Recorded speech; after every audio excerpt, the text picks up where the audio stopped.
Assalamualaikum warahmatullahi wabarakatuh. Hello, my students, especially grade 10. How are you today? I hope you all are in a good condition. Halo anak-anakku semua, jumpa lagi dengan Mrs. Ani. Senang sekali pada hari ini kita bisa melakukan pertemuan untuk membahas kompetensi dasar yang keempat bagi kalian siswa kelas 10.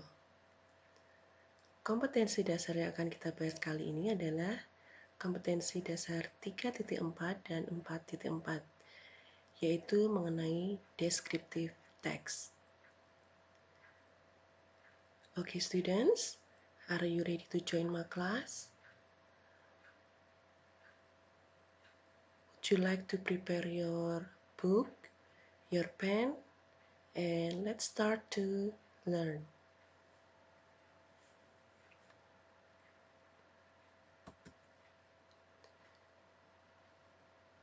Okay, students, let's start from the definition.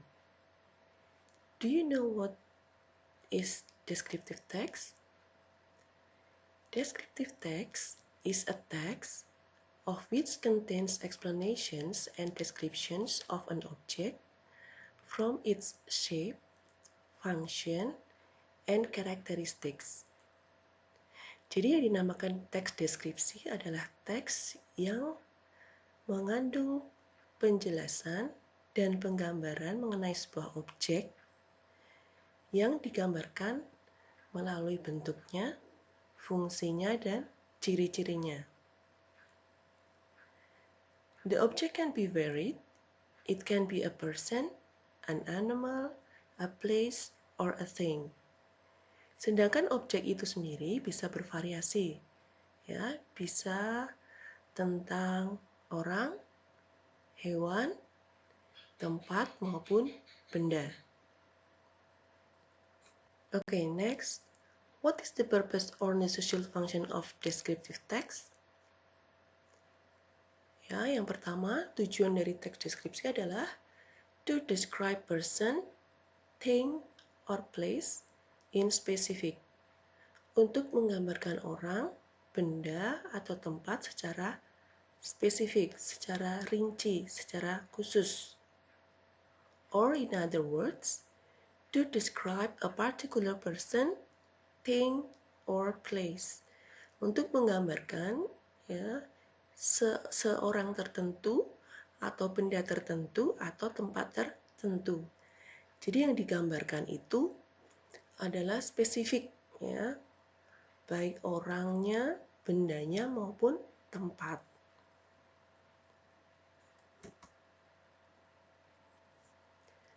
Ketika kita belajar tentang sebuah teks, pasti kemudian masing-masing teks itu akan memiliki strukturnya sendiri-sendiri, susunan teksnya sendiri-sendiri. Ya, untuk descriptive text, generic structure atau struktur teksnya terdiri dari identification and description. Ya, let's start from identification. Identification identifies phenomenon that will be described. Phenomenon here refers to person, place, or thing. Jadi dalam identifikasi ini kita akan ditunjukkan ya fenomena atau benda apakah yang akan digambarkan ya. Jadi diidentifikasi terlebih dahulu, didefinisikan terlebih dahulu. Ya. Setelah identification, maka bagian teks yang berikutnya yaitu description. Ya, description itu berisi tentang describes parts, qualities, characteristic, etc. Jadi yang digambarkan dalam bagian paragraf berikutnya yaitu tentang penjelasan atau penggambaran tentang seseorang dengan menyebutkan beberapa sifatnya. Ya, tidak hanya seseorang, kalau tadi tentang benda atau tentang tempat ya, tentang benda atau tempat tersebut. Disebutkan bentuknya seperti apa, ciri-cirinya seperti apa, kegunaannya untuk apa, kalau itu adalah sebuah benda. Ya, selanjutnya kita akan membicarakan tentang language features atau unsur-unsur kebahasaan. Unsur-unsur kebahasaan yang pertama yaitu specific participant, adanya benda tertentu atau objek tertentu. Jadi bendanya atau objeknya itu tidak bersifat umum dan unik, hanya ada satu. Ya, contohnya di sini, jika kita membicarakan tentang pantai, maka pantai apakah yang dimaksud? Di sini contohnya adalah Bandengan Beach. Hanya ada satu kan, pantai Bandengan Beach itu. Nah, di sini sudah merujuk pada benda yang bersifat khusus. Kemudian ketika membicarakan tentang house di sini, langsung dirujuk pada my house atau rumah saya. Jadi hanya ada secara khusus. Kemudian ketika membicarakan tentang candi, di sini dicontohkan candi yang digambarkan adalah Candi Borobudur. Yang selanjutnya yaitu menggambarkan tentang Uncle Joko. Ya, sudah merujuk pada satu orang yaitu Uncle Joko. Itu yang disebut sebagai specific participant. Kemudian untuk unsur kebahasaan yang berikutnya yaitu adanya adjektif. Adjektif di sini gunanya adalah untuk memperjelas kata benda. Misalnya di sini membicarakan tentang pantai tadi, maka disebutkan a beautiful beach. Ya, pantainya indah. Nah, kamu tahu adjektifnya adalah beautiful, dia menerangkan noun di sini adalah beach. Yang selanjutnya, a handsome man. Ya, adjektifnya yang mana? Tepat sekali, handsome.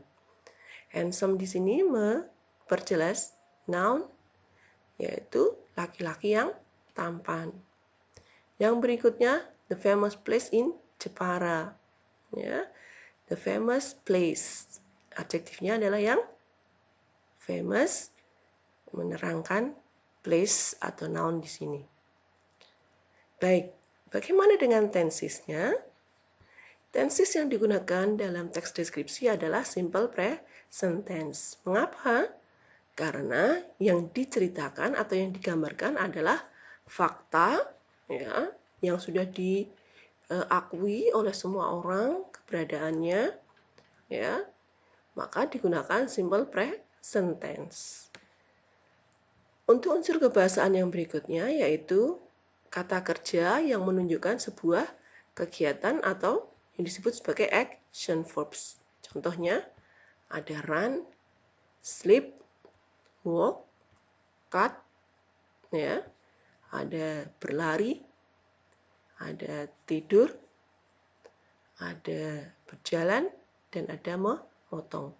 Semua verb di sini adalah verb yang aktivitinya atau aktivitasnya dapat dilihat, maka disebut sebagai action verb. Okay, students, in grade 10, the descriptive text will be focused on two things. Those are tourist attraction and then historical sites. Untuk materi kelas 10, teks deskripsi yang dibahas dibatasi pada dua hal, yaitu bangunan bersejarah atau historical sites dan tourist attraction atau objek wisata, tempat wisata. Okay, let's start from the tourist attraction. Tourist attraction is a place that people visit for pleasure and interest, usually while they are holiday. Apa itu tempat wisata? Tempat wisata adalah sebuah tempat yang dikunjungi oleh orang-orang untuk kesenangan atau sebagai hiburan, ya, karena untuk menyalurkan ketertarikan mereka atau hobi mereka, interest. Mereka mengunjungi tempat wisata biasanya pada saat liburan. Ya. Kamu perhatikan gambar yang ada di sini. Ini adalah di mana? Ya, tepat sekali di Bali ya. Orang-orang akan mengunjungi Bali ya untuk berlibur. Mereka berlibur ke sana untuk apa? Ya, untuk bersenang-senang atau untuk menyalurkan hobi mereka jalan-jalan. Yang berikutnya, historical sites, bangunan bersejarah. Is an official location where places of political, military, cultural, or social history have been preserved due to their cultural heritage value. Jadi yang dinamakan bangunan bersejarah itu adalah sebuah bangunan yang memiliki sejarah baik di bidang politik, militer, kebudayaan maupun sosial, dan dilindungi karena memiliki atau merupakan warisan budaya atau nilai-nilai budaya yang mereka miliki. Historic sites are usually protected by law, and many have been recognized with the official National Historic Sites status.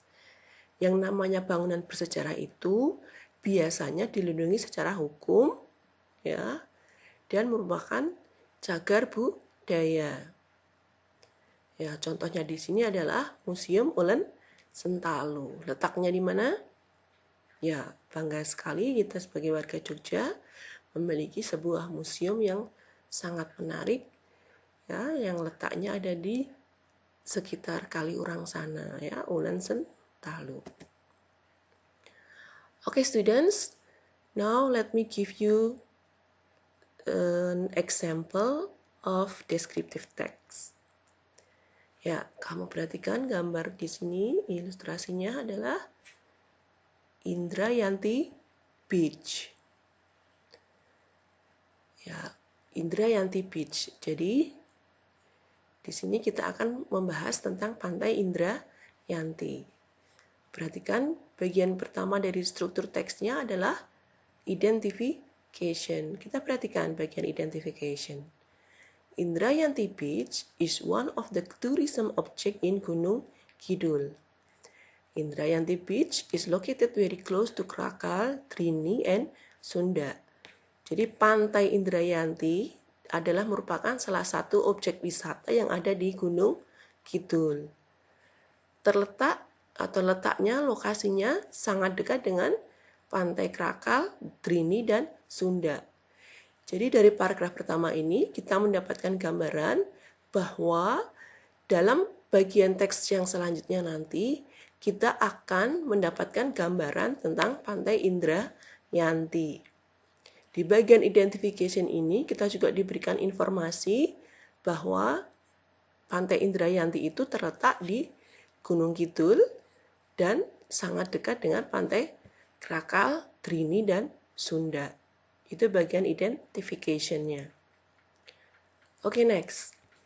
Pada bagian description, tentu di sini nanti kita akan mendapatkan gambaran mengenai Pantai Indrayanti. Seperti apa Pantai Indrayanti itu? Oke, let's start from the second paragraph. Indrayanti Beach is a beach that has a very beautiful scenery with white sand and the seawater is bright blue, add to the beauty of the beach. Jadi Pantai Indrayanti itu adalah sebuah pantai yang memiliki panorama yang sangat cantik, ya, terdiri dari pasirnya yang berwarna putih dan air lautnya yang berwarna biru terang, sehingga menambah kecantikan dari pantai tersebut. The air of Indrayanti Beach was very cool, thereby increasing coolness and comfort while on the beach. Jadi udara yang ada di Pantai Indrayanti itu adalah dingin atau sejuk gitu ya, sehingga menambah kenyamanan kita saat kita berada di pantai tersebut. Ya, itu kita mendapatkan gambaran kan, Pantai Indrayanti itu seperti apa. Oke, yang selanjutnya, on the beach Indrayanti, many traders who sell at around the coast, ranging from food, ornaments, tools, fishing nets, kites, etc. Ya, di Pantai Indrayanti itu ada banyak pedagang yang menjajakan dagangannya di sekitar pantai. Barang-barang yang dijual di situ antara lain adalah makanan, hiasan, atau alat memancing, serta layang-layang. There are so many who visit the beach, not only visitors from the local alone, but also a lot of foreign visitors. Banyak wisatawan yang berkunjung, tidak hanya dari wisatawan domestik, tapi juga wisatawan mancanegara. But not only Indrayanti Beach alone have a beautiful view in Gunung Kidul. There are still many other shores have much more beautiful scenery of the beach Indrayanti. Tapi tidak hanya Pantai Indrayanti saja yang ada di Gunung Kidul yang memiliki panorama yang cantik, masih ada banyak pantai cantik lainnya yang ada di Gunung Kidul yang lebih cantik, lebih menarik dari Pantai Indrayanti. Oke, itu adalah contoh dari teks Indrayanti Beach. Indrayanti Beach di sini adalah masuk dalam tourist attraction atau objek wisata. Kemudian struktur teksnya tadi terdiri dari identification and description. Oke, kita fokus kepada struktur teksnya terlebih dahulu. Sampai di sini ada pertanyaan? Apakah paham? Do you understand with my explanation? Is it clear enough?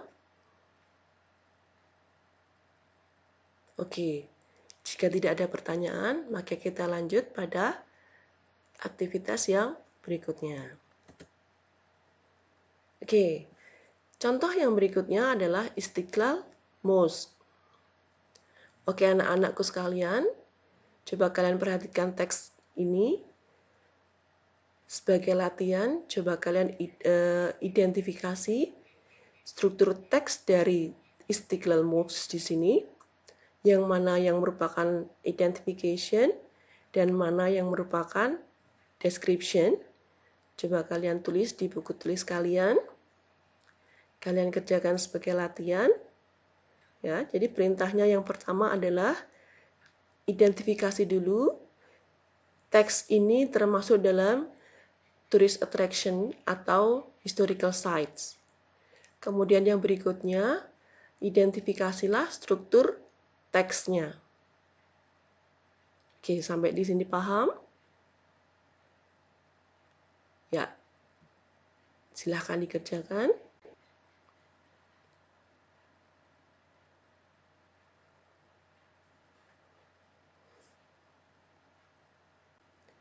Okay, students, thank you very much for your attention. Sampai di sini saya kira cukup penjelasan saya pada hari ini. Semoga bermanfaat. Tetap semangat. Stay at home and stay healthy. Wassalamualaikum warahmatullahi wabarakatuh.